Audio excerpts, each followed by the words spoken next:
Ouais, écoute, je te montre une petite photo. Le pôle. Et oui, le pôle. Donc ça, c'est une photo que vous aviez prise en première. En Moi, j'étais en première. C'était ma première année de pôle. Et c'était les débuts, la photo du début, quoi. On faisait des photos avec nos maillots individuelles et collectives, et on devait faire une photo un peu folle, quoi. Je vois qu'il y a un sponsor sympa, Kinic. Ouais, bah oui.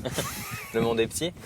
D'accord, parle-nous un petit peu du fonctionnement du pôle et de toi aussi, le fonctionnement du pôle en lui-même, et puis toi, ce que ça t'a apporté. Et le pôle, en fait, il y a un double cursus, parce qu'on pense que c'est vachement le handball, mais ça prend aussi le cursus scolaire, et là-dessus, on est quand même bien suivi.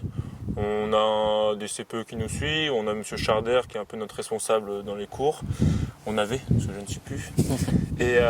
Et donc voilà, au niveau des entraînements, on avait à peu près entraînement tous les jours, voire 2 fois par jour avec musculation. Donc ouais, ça nous faisait pas mal une grosse charge, mais c'était vraiment une expérience à vivre. Moi, ça m'a permis, en plus, je suis parti de chez mes parents, on part un peu loin, ça dépend des personnes. Et donc ça permet de gagner en autonomie aussi. D'accord, ouais, te faire grandir un petit peu plus vite. Ouais, exactement. D'accord, donc le pôle espoir, j'imagine, t'a apporté aussi peut-être plus de rigueur que dans les clubs précédents à Yzeure, où c'était quand même un club un peu plus familial, voilà. Ouais, moins compétitif. C'est vrai que le pôle, ça m'a apporté beaucoup plus de rigueur, parce que voilà, faut être présent 5 entraînements par semaine minimum, faut répondre aux attentes du coach. Donc c'est vrai que la rigueur n'est pas du tout la même comparé à un club familial où on joue avec ses potes. Donc là on joue avec ses potes, mais c'est aussi de la compétition entre nous. Et cette rigueur va aussi nous amener pour faire des matchs, des interpôles, il faut être pris. Parce que tout le monde n'était pas pris. À l'époque, je ne sais plus combien il y avait de joueurs, il y avait une quinzaine, il y en avait quelques-uns qui restaient. Souvent, c'était les 3e, mais moi, j'étais en première année de pôle, donc j'aurais pu très bien rester. Et j'y suis allé, donc voilà. Après, la charge de travail est complètement différente comparée à avant. Parce que là, moi, j'ai dû me blesser, je pense, 4 fois la première année, donc c'était compliqué. Et au fur et à mesure, on s'habitue. Et les blessures, pour toi, c'était dû au fait que tu passes d'une charge faible à une charge... Oui, je passais de 2 entraînements à je sais pas combien, donc c'est sûr que ça a fait que je me suis blessé et au même endroit en plus, donc c'était un peu énervant, mais il faut faire avec, quoi. C'est ça, mais voilà. Un apprentissage, quoi. Et en plus, je me rappelle mes derniers interpôles, j'avais été pour une fois titulaire, donc j'étais content.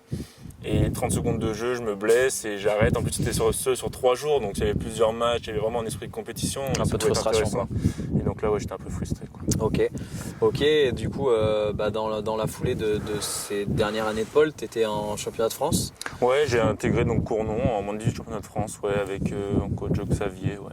Ok. Ah ouais. Et il me semble que vous avez vécu une année assez spéciale. Ouais, c'est particulière, un bon moment, des bons moments, on a bien vécu. On avait fait finale du championnat de France, mais poule basse, parce que en poule haute, c'était quand même un niveau différent.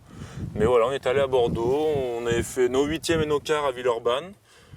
Et notre demi-finale et notre finale à Bordeaux, et c'est vrai qu'on n'était pas attendus et on a vécu un bon moment. Surtout qu'à Villeurbanne, ça se finit au pénalty les 2 matchs. Ouais, les 2 matchs, on va les arracher à la dernière seconde et on arrive à gagner à la séance de pénalty, donc c'est vrai que c'était des bons moments. Ça fait des bons souvenirs avec les copains, c'est surtout ça, une bande de copains. Exactement. D'accord, et puis du coup, après arrive en senior. Ouais, par la suite, une suite un peu, on va dire, logique. Après, je suis resté, j'ai réussi à gagner ma place. Mais c'est vrai que dernière année de pôle, je me suis entraîné 1 ou 2 fois avec d'autres gars du pôle, avec l'équipe senior. Et quand je suis arrivé à la fac, j'étais plus au pôle, j'ai continué à m'entraîner et j'ai réussi à rester, quoi. D'accord. Donc, Ok, parfait.